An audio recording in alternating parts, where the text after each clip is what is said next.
Hello, hello, bonjour à tous, bonjour à toutes. C'est encore Madame Da. Bienvenue sur ma chaîne de développement personnel AMB, Harmonie et Blossom, qui veut dire éclosion, développement, épanouissement. Aujourd'hui, je suis là pour vous parler d'un thème assez important. Nous allons aborder aujourd'hui le thème du mariage. Ici, je vais donner quelques clés, quelques éléments importants pour pouvoir bien aborder un mariage. Cela va servir aussi bien les célibataires que les personnes déjà mariées. Parce qu'en tant que célibataire, on va pouvoir se poser et puis vérifier si ces éléments-là sont déjà entrés en ligne de compte avant de faire notre choix, avant de décider d'aborder ce voyage-là. Pour les personnes qui sont déjà mariées, ces éléments-là vont permettre de checker un peu son foyer pour voir est-ce qu'on ne va pas revenir sur d'autres bases, est-ce qu'on ne va pas corriger ce qui n'avait pas été bien fait. Donc, nous allons d'abord définir un peu ce que c'est que le mariage. Le mariage est une institution divine, voilà, que le Seigneur a établie afin de permettre que deux êtres puissent se mettre ensemble et avoir une vision commune. Ce qui veut dire que quand on entre dans le mariage, c'est vraiment pour terminer son épanouissement, c'est pour concrétiser son épanouissement, c'est pour avancer. On ne rentre pas dans le mariage pour subir de la frustration, pour être blessé, pour voilà, retourner vraiment en arrière. C'est pas un lieu de stagnation, c'est pas un lieu de recul, c'est pas un lieu de rétrograde. Donc, étant donné que le Seigneur a pris son temps pour créer cette institution, il est important de préciser qu'il faut vraiment se préparer. Tout aussi bien qu'on se prépare pour un examen, pour un concours, pour un entretien d'embauche, on se prépare aussi pour le mariage. Et ici, je vais donner quelques éléments qui vont permettre de se positionner par rapport au mariage et de pouvoir bien l'aborder. Donc, j'ai noté d'abord comme premier élément fondamental, c'est la relation qu'on a avec son Dieu. Oui, il est important d'avoir une relation avec son Dieu. Il est important de savoir où est-ce qu'on va avec son Dieu. Qu'on soit musulman, qu'on soit catholique, qu'on soit chrétien ou pas. Voilà, il faut se poser et puis d'abord clarifier cette chose-là, clarifier cet élément-là. Ça permet d'éviter après les embrouilles, ça permet d'éviter après les soucis de on ne va pas ensemble dans une même direction. Pourquoi est-ce que voilà, tu ne m'accompagnes pas dans ma religion? Même quand on n'est pas monothéiste, oui, on croit bien à quelque chose et il faut s'assurer de et ce en quoi on croit et s'assurer aussi que son partenaire ou sa partenaire croit en la même chose. Ça vous permet vraiment de communiquer vos énergies et puis d'aller dans la même direction en fait. Donc, est-ce que aujourd'hui tu peux dire clairement où est-ce que tu te situes et clairement ce que tu veux pour ta vie. Est-ce que tu veux une relation assez poussée avec ton créateur? Est-ce que tu veux une relation assez poussée avec ton Dieu? Ou tu veux juste vivre comme ça? Voilà, sans limite, sans barrière, sans principe. C'est à toi de voir. Et en fonction de ça, tu pourras choisir ton conjoint, tu pourras choisir ta conjointe ou ta partenaire. Donc, en deuxième lieu, je vais inscrire le, le fait de se connaître, connaître son identité. C'est vraiment très important, le fait d'avoir une identité, de connaître sa personnalité, de fouiller au fond de soi pour faire sortir la vraie personne qui est là. Et par rapport à cette vraie personne, trouver le partenaire ou la partenaire idéale. Parce que lorsqu'on ne connaît pas sa personnalité, lorsqu'on ne connaît pas vraiment son identité, on a une identité fausse. Et par rapport aux principes faux qu'on développe, on se met avec quelqu'un qui ne nous correspondra pas à la fin. Si vraiment on va travailler à développer notre identité, à affirmer notre personnalité. Donc après, ça devient compliqué de s'assumer, ça devient compliqué de pouvoir concilier nos efforts, concilier notre vision.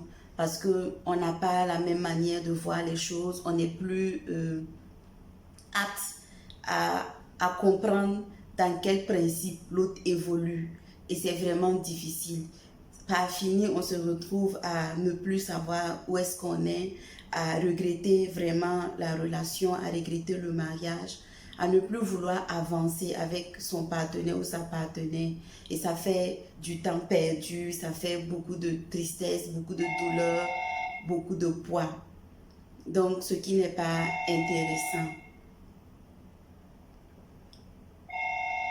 Désolée, il y a le téléphone qui sonne, je vais gérer ça après. Donc, on va continuer. En troisième élément, je vais associer la communication. La communication est quelque chose vraiment de très important dans un couple. La communication permet vraiment aux différentes parties de pouvoir éclaircir beaucoup de zones d'ombre. La communication empêche de ramener les problèmes de dehors vers l'intérieur. La communication empêche le manque de confiance. La communication empêche de faire même souvent des bêtises, parce que lorsqu'on peut discuter, lorsqu'on peut clarifier des zones d'ombre, lorsqu'on n'a pas honte de discuter avec son conjoint ou sa conjointe, il est très facile d'éviter les problèmes, il est très facile de se soustraire de beaucoup de choses. Ça permet de ne pas tomber dans les pièges que les autres nous tendent dehors. Ça permet de ne pas tendre l'oreille à ce qu'on dit vraiment dehors de nous. Et c'est vraiment important. Ça soigne beaucoup de maux. Et c'est vraiment un pilier pour une relation. Je vais également ajouter comme autre élément la vision. Voilà. Est-ce que ton partenaire et toi, vous avez la même vision? Est-ce que ta partenaire et toi, vous avez la même vision? Est-ce que vous vous êtes assis pour discuter de ce que vous voulez faire dans l'avenir? Et est-ce que vous êtes d'accord pour avancer dans le même sens?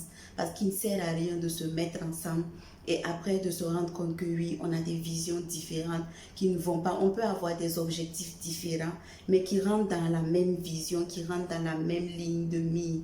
Et quand ce n'est pas le cas, c'est comme si on est marié.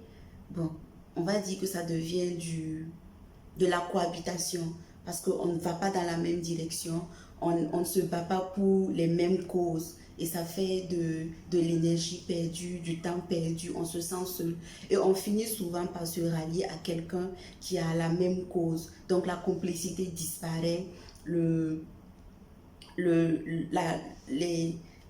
oui, c'est ça la complicité. La complicité disparaît, et quand il n'y a pas de complicité au sein d'un couple, quand il n'y a pas de communion au sein d'un couple, il est vraiment difficile que vous puissiez aller, voilà, d'élévation en élévation. Il est vraiment difficile que vous puissiez être soudés comme on le dit. Voilà, un autre élément, c'est les règles que vous vous donnez. Est-ce que vous abordez les mêmes principes de vie? Est-ce que vous abordez les mêmes règles de vie, quitte à quant à l'éducation des enfants, quant aux horaires, pardon, de repas, quant aux sorties, voilà, beaucoup de choses qui sont importantes. Parce que vivre ensemble, ce n'est pas comme lorsqu'on est dehors et qu'on se rencontre de temps en temps. Non, c'est vraiment deux choses, alors là, différentes. Donc, il faut s'assurer que on sait vraiment dans quoi on rentre. On sait vraiment comment est-ce que et on va pouvoir gérer la situation. Il faut savoir aussi que lorsqu'on rentre dans le mariage, on croise vraiment une toute autre personne. Les comportements, on va se confronter au comportement de son partenaire, de sa partenaire, à ses habitudes, excusez-moi, à sa manière de vivre en fait. Et il faut être prêt à assumer tout ça. Il faut être prêt à accepter, gérer tout ça. On n'a pas les mêmes comportements, on n'a pas les mêmes manières de nous comporter. Il y en a qui sont des lève-tard, il y en a qui sont des lève-tôt. Il y en a qui aiment écouter la musique, il y en a qui n'aiment pas. Il y en a qui aiment dormir dans le bruit, il y en a qui veulent vraiment un silence mais absolu. Il y en a qui laissent traîner les chaussettes, qui laissent traîner les habits, qui sont dans un désordre mais pas possible. Il y en a qui ont horreur du désordre. Donc, il faut savoir que tout ça, vous allez faire avec dans le mariage. Donc, il faut d'abord psychologiquement se préparer à ça, savoir que lorsqu'on est avec son conjoint ou sa conjointe, il faut accepter certains éléments et tolérer les défauts de son conjoint, de sa conjointe, et quitte à essayer de les modeler. Et aussi, vraiment, comme on dit, faire briller les qualités de son conjoint ou de sa conjointe. Ça veut dire qu'il faut louer les qualités de l'autre, louer les qualités de l'autre, prier pour que ces qualités-là puissent, voilà, prendre de l'ampleur et prier pour que les défauts puissent baisser. Ne passez pas le temps à ressasser les défauts de l'autre. Ne passez pas le temps à indexer l'autre du doigt. Voilà. Je vais également ajouter qu'on ne rentre pas dans un mariage chargé. On ne rentre pas dans un mariage vraiment avec le poids de ce qu'on a vécu à l'extérieur, les différents échecs qu'on a vécu, que ce soit dans le milieu professionnel, que ce soit dans le milieu émotionnel, que ce soit dans le milieu relationnel. Voilà, on ne rentre pas avec la peur de peut-être qu'un tel ou une telle va me faire ce que l'autre m'a fait. Non, non, non. Il faut essayer de guérir vraiment de tout ça. Moi, par exemple, quand je rentrais dans le mariage, je ne savais vraiment pas quels étaient les contours de mariage. Voilà, excusez-moi, les contours, pardon, autour du mariage. Je ne savais pas. Je ne savais pas qu'il fallait être la femme assez soumise. Je ne savais pas qu'il ne fallait pas hausser le ton par moment. Il ne fallait pas vraiment tenir tête. Je ne savais pas comment est-ce que je devais gérer vraiment mon foyer. Et je n'avais pas quelqu'un vraiment vers qui me tournait. Il n'y avait pas de documents à m'apporter pour pouvoir m'amener à bien concilier mon foyer. J'ai dû apprendre sur le tas avec, comme vous allez, voilà, et l'imaginer, des couacs, voilà, et à la longue, voilà, les choses ont commencé à rentrer dans l'ordre. Donc, je pense que cette vidéo sera vraiment importante pour certaines personnes, surtout les personnes qui ne sont pas encore dans le foyer et qui veulent vraiment y entrer. C'est l'occasion aussi pour le célibataire de pouvoir faire beaucoup de choses. Ne dites pas que vous avez le temps. Ne dites pas que vous allez faire les choses dans le mariage. Voilà, on se forme à l'extérieur pour rentrer maintenant vivre l'expérience dans le foyer. Donc, il faut qu'on rentre avec un bagage, mais un bagage positif. Il faut qu'on rentre avec des armes, mais des armes qui nous permettent d'amener loin notre mariage. Donc voilà, pendant qu'on est célibataire, on apprend à cuisiner pour les femmes, même les hommes, c'est important. On apprend à respecter des heures d'entrée et de sortie. On apprend à savoir comment parler à l'autre, que ce soit notre conjoint, que ce soit quelqu'un d'extérieur. Il faut savoir parler, il faut savoir ne pas élever la voix quand on parle, être responsable, savoir éviter les gros mots. Voilà, il faut s'éduquer en fait pour pouvoir être bien dans le mariage, pour pouvoir être au top, parce qu'on aura des enfants, il faut pouvoir donner une bonne éducation à ces enfants-là, parce que ce sont des aides que Dieu nous confie et il faut qu'on puisse faire notre part de travail vis-à-vis de ces enfants. Donc, en matière de religion aussi, il faut savoir où est-ce qu'on va parce qu'il ne faut pas amener les enfants à douter. Pourquoi est-ce que papa est ici et maman est ici? Où est-ce qu'on va? Ce sont des questions qui reviennent, ce sont des questions qui traumatisent vraiment les enfants et qui souvent les perdent dans leur manière de faire. Avant, il y en a qui ont la chance après de se retrouver, mais ce n'est pas évident pour tous.